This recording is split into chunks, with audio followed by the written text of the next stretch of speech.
Welcome to the XlsStar tutorial, an online tool for editing XLS spreadsheets directly in the cloud.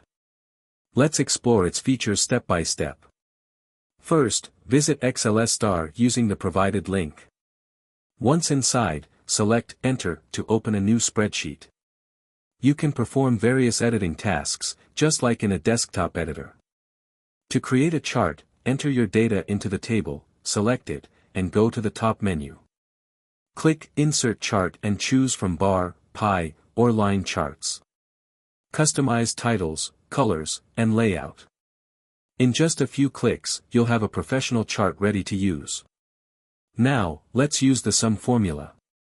If you have values in cells A1 to A10, type equals sum, A1, A10, in an empty cell and press Enter.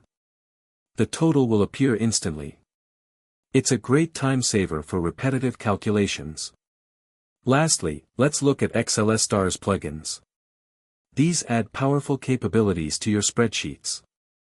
For example, CBR, open and view comic book files. Chess, set up and play chess games. YouTube, embed videos directly into your document. Clipart, add pre-designed images to enhance your presentation. These plugins make XlsStar a versatile and unique tool. Discover all that XlsStar has to offer. Thank you for joining this quick tutorial.